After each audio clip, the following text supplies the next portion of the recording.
ሊቨርፑሎች ሮናልድ አሮሆን ለማስፈረም ከስምምነት ላይ ደርሰዋል። ውድ ቻናላችን ቤተሰቦች እንኳን ወደ ቻናላችን በደህና መጣችሁ። ከጥቂት ሰዓታቶች በፊት ብሬኪንግ ኒውስ ብሎ በወጡት መረጃዎች መሰረት ሊቨርፑሎች የባርሴሎና ተጫዋች የሆነውን ሮናልድ አሮሆን ለማስፈረም ከስምምነት ላይ መድረስ ችሏል። ይህንንም በቆይታችን የምንመለከት ይሆናል። እናንተም እስከ መጨረሻ ደቂቃ ድረስ አብራችሁ ቆይታችሁ እንድትከታተሉት፣ እንደዚሁም በዚህ ተጫዋች መፈረም ዙሪያ ያላችሁን ሀሳብ አስተያየት ኮሜንት ሴክሽን ላይ በመጻፍ እንድታሳውቁኝ፣ ሰብስክራይብ፣ ላይክ፣ ሼር እያደረጋችሁ የቻናሉ ቤተሰብ እንድትሆኑ፣ እንደዚሁም ዲስክሪፕሽን ላይና ኮሜንት ሴክሽን ላይ በሚገኙ ሊንኮችም የቴሌግራምና የኢንስታግራም አካውንታችንን እንድትቀላቀሉ ፎሎ እንድታደርጉ በአክብሮት እጠይቃለሁ። አሁን በቀጥታ ወደ ፕሮግራማችን የምንገባ ይሆናል። አብራችሁን ቆዩ። በመጀመሪያ ግን ይህን ሰሞን ድምጽህ ተቀይሯል፣ ምን ሆነ ነው ላላችሁኝ ሁላ በጉንፋን ምክንያት ነው ድምፄ የተቀየረው። እናም ለዚህም ይቅርታ እጠይቃለሁ። በቅርቡም እንግዲህ ወደ ኖርማል ድምፄ እመለሳለሁ ብዬም ተስፋ አደርጋለሁ። ወደ ዋናው ጉዳያችን ስንመለስ ከጥቂት ሰዓታት በፊት ፋብሪዚዮ ሮማኖ ብሬኪንግ ኒውስ ብሎ ይዞት በወጣው ዘገባ መሰረት ሊቨርፑሎች የባርሴሎና ተጫዋች ሆነውን ሮናልድ አሮሃን በአንድ ዓመት በሚቆይ የውሰት ውል ለማስፈረም ከስምምነት ላይ ደርሰዋል። በነገው ዕለትም ለሕክምና ምርመራ ወደ እንግሊዝ ወደ ሊቨርፑል የሚያቀና ይሆናል። በቀጣይ 24 ሰዓቶች ውስጥም ሙሉ ለሙሉ የዚህ ዝውውር ሂደት የሚጠናቀቅ ይሆናል። በነገው ዕለትም ቡድኑን ይቀላቀላል ተብሎ ይጠበቃል። ከሰኞ ጀምሮ ደግሞ የልምምድ ፕሮግራሙን እንደሚጀምር ነው እየተነገረ የሚገኘው። ሊቨርፑሎች እንግዲህ ይህንን ተጫዋች ሲያስፈርሙት የመግዛት አማራጭን አካቶበት ነው። በእርግጥ ይሄ የመግዛት አማራጭ ግዴታ አይደለም። ሊቨርፑሎች በቀጣይ ሲዝን በሚያሳየው እንቅስቃሴ ከተማረኩና በሊቨርፑል መቆየት አለበት ብለው ከወሰኑ ተጫዋቹን ያስፈርሙታል። ካልሆነ ግን ተመልሶ ወደ ባርሴሎና የሚያቀና ይሆናል። በተጨማሪም ሳምንታዊ ደሞዙን ሙሉ ለሙሉ ሊቨርፑሎች ከቨር እንደሚያደርጉት ነው እየተነገረ የሚገኘው። ይህ ተጫዋች እንግዲህ በባርሴሎና ቤት በአመት 11 ሚሊዮን ዩሮ ወይም ደግሞ በሳምንት 180 ሺህ ፓውንድ ነበር የሚያገኘውና ይህንን ደሞዝ ሊቨርፑሎች ሙሉ ለሙሉ ከቨር እንደሚያደርጉት ነው እየተነገረ የሚገኘው።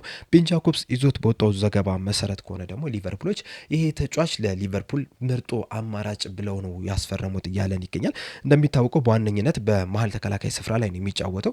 ከዛ በተጨማሪም ግን በቀኝ ክንፍ የተከላካይ ስፍራ ቦታ ላይ መጮት የሚችል ተጫዋች ነው እና ሊቨርፑሎች አሁን ላሉባቸው ክፍተቶች ጥሩ መፍትሄ ብለው ስላሰቡ ይህንን ተጫዋች ሊያስፈርሙት ችሏል እያለን ይገኛል።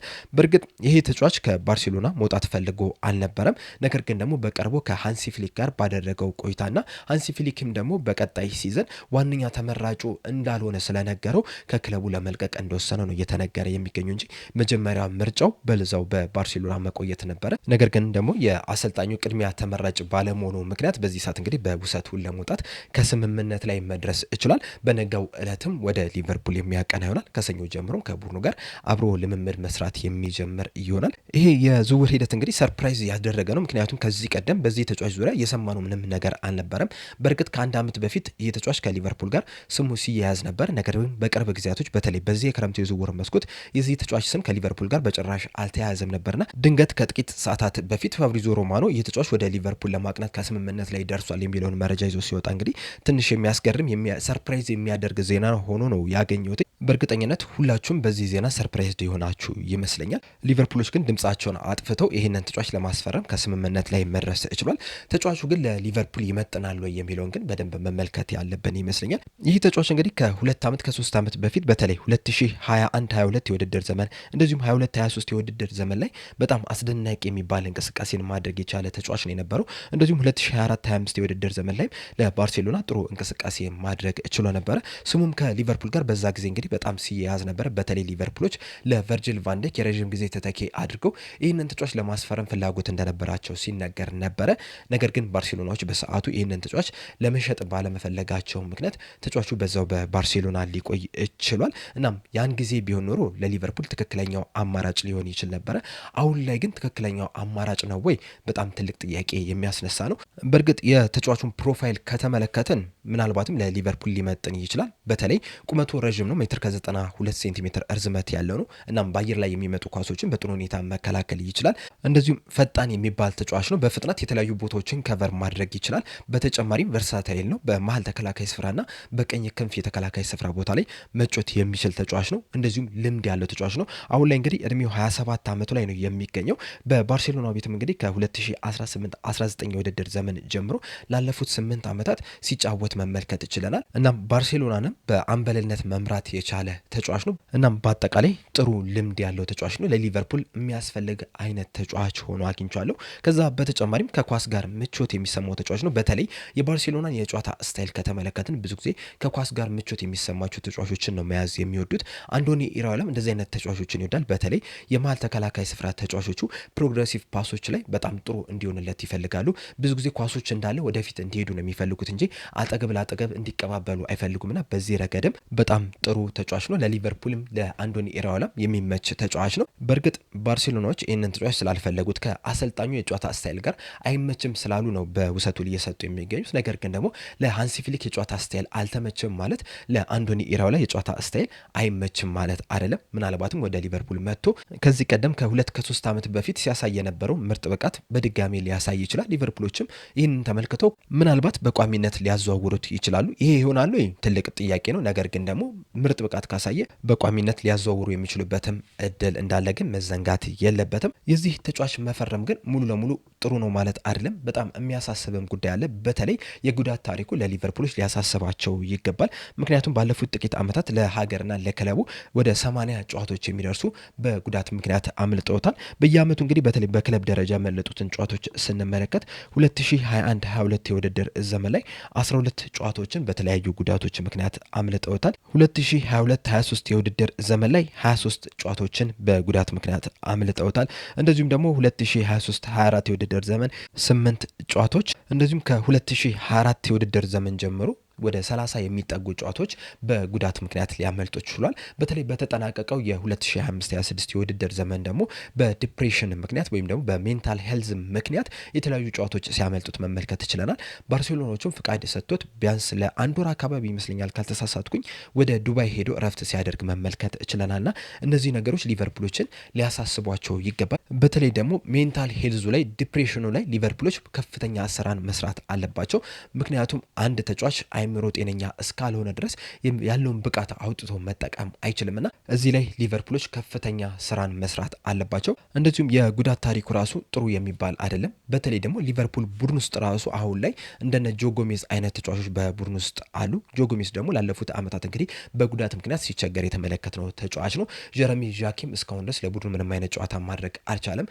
ጆቫኒ ሊዮኒም ወደ ዋናው ልምምድ እስካሁን ድረስ አልተመለሰምና እንደዚህ አይነት የጉዳት ታሪኮች እያሉ እንደዚህ አይነት ለጉዳት ቅርብ የሆነ ተጫዋችን ማስፈረማቸው ሊያሳስባቸው ይገባል።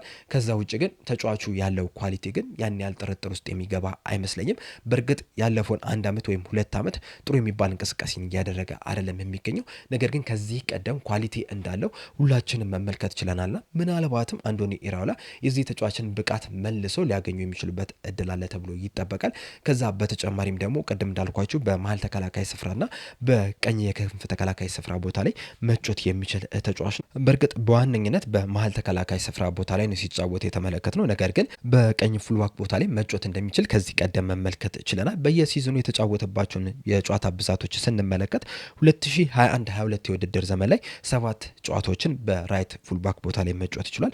2022-23 የውድድር ዘመን ላይ 11 ጨዋታዎችን፣ 2023-24 የውድድር ዘመን ላይ 9 ጨዋታዎችን፣ 2024-25 የውድድር ዘመን ላይ 4 ጨዋታዎችን እንደዚሁም 2025-26 የውድድር ዘመን ላይ 3 ጨዋታዎችን በራይት ፉልባክ ቦታ ላይ ወይም ደግሞ በቀኝ ክንፍ የተከላካይ ስፍራ ቦታ ላይ መጮት የቻለ ተጫዋች ነው። እናም የተወሰኑ ቢሆንም በቀኝ ፉልባክ ቦታ ላይ መጮት የሚችል ተጫዋች ነው። እንደዚሁም በተጠናቀቀው ሲዝን በአጠቃላይ ለባርሴሎና ያደረገውን ጨዋታ ስንመለከት 38 ጨዋታዎችን ማድረግ ችሎ ነበረ። በእነዚህ 38 ጨዋታዎች ደግሞ 4 ግቦችን ማስቆጠር ችሏል። በአጠቃላይ 6.8 ሬቲንግም ተሰጥቶታል። በላሊጋው ላይ 24 ጨዋታዎችን ማድረግ ሲችል 3 ግቦችን አስቆጥሯል። እንደዚሁም በኮፓ ዴላሪዮ 3 ጨዋታዎችን ማድረግ ችሏል። በሻምፒየንስ ሊግ ደግሞ 10 ጨዋታዎችን ለባርሴሎና ማድረግ የቻለ ተጫዋች ነው። እንዳጠቃላይ ባለፈው ሲዝን ያን ያህል አመርቂ የሚባል እንቅስቃሴን አድርጓል ለማለት ትንሽ ያስቸግራል። በአጠቃላይ ግን ጥሩ ልምድ ያለው ተጫዋች ነው። ለሊቨርፑልም በተወሰኑ ጨዋታዎች ላይ ገብቶም ጥሩ እንቅስቃሴ ማድረግ የሚችል ተጫዋች ነው። በእርግጥ በቀጣይ ሲዝን በቋሚነት ይጫወታል ተብሎ አይጠበቅም። በተለይ ደግሞ ሁሉም ተጫዋቾች ጤነኛ የሚሆኑ ከሆነ ሊቨርፑሎች በመሀል ተከላካይ ስፍራ ቦታ ላይ ቨርጅል ቫንዳይክ እና ጀረሚ ዣኪን በቋሚነት ያሳልፋሉ ተብሎ ይጠበቃል። እንደዚሁም በቀኝ ፉልባክ ቦታ ላይ ደግሞ ጤነኛ ከሆነ ብራድሊ ባርኮላ በቋሚነት ይጀምራል ተብሎ ነው የሚጠበቀው። ነገር ግን ደግሞ እንደ ተቀያሪ ተጫዋች እንደዚሁም ደግሞ ባስፈለገ ሰዓትም በቋሚነት እንደሚጀምር ተጫዋች ግን ጥሩ አማራጭ ሊሆን ይችላል። በአጠቃላይ ግን የመጀመሪያው ምርጫችን ነው ብዬ አላስብም። በተለይ እኔ በግሌ ይሄ ተጫዋች የመጀመሪያ ምርጫ አልነበረም። ከዚህ ተጫዋች ይልቅ ሌሎች ተጫዋቾችን ቢፈርሙ ደስተኛ አሁን ነበረ። ነገር ግን ደግሞ በዚህ ሰዓት ሊቨርፑሎች የተከላካይ ስፍራው ቦታ ላይ ብዙ ክፍተቶች ስላሉባቸው ያንን ክፍተት ለመሙላት እንደዚህ አይነት ልምድ ያለው ተጫዋች ማምጣታቸው ምናልባት ጠቃሚ ሊሆን ይችላል። እንደ አጠቃላይ ግን ያን ያህል የሚያስደሰት የዝውውር ሂደት ነው ብዬ አላስብም። በእርግጥ ተጫዋች አስፈርሟል፣ ያ ደስ ይላል። ነገር ግን ደግሞ የተጫዋቹን ኳሊቲ ስንመለከት ግን ያን ያህል ጮቤ የሚያስረግጥ ነገር አይደለም። ነገር ግን ቢያንስ አንድ ተጫዋች በተከላካይ ስፍራው ላይ ጨምሯል ብለን ግን ማውራት እንችላለን ብዬ ነው የማስበው። እናንተስ ሊቨርፑሎች ይህንን ተጫዋች ለማስፈረም ከስምምነት ላይ በመድረሳቸው ምን ተሰማችሁ? እንደዚህ ውስጥ ይህንን ተጫዋች ከ10 ስንት ትሰጡታላችሁ? መልሳችሁን አስተያየታችሁን እንዳለ ኮሜንት ሴክሽን ላይ በመጻፍ አሳውቁኝ። ለአሁን እኔ እዚህ ላይ አበቃው። እስከ መጨረሻ ደቂቃ ድረስ ስለተከታተላችሁኝ ከልብ አመሰግናለሁ። በቀጣይ በሌላ እስከምንገናኝ ድረስ ሰብስክራይብ፣ ላይክ፣ ሼር ማድረግ እንዳትረሱ። ቸር ያቆየን።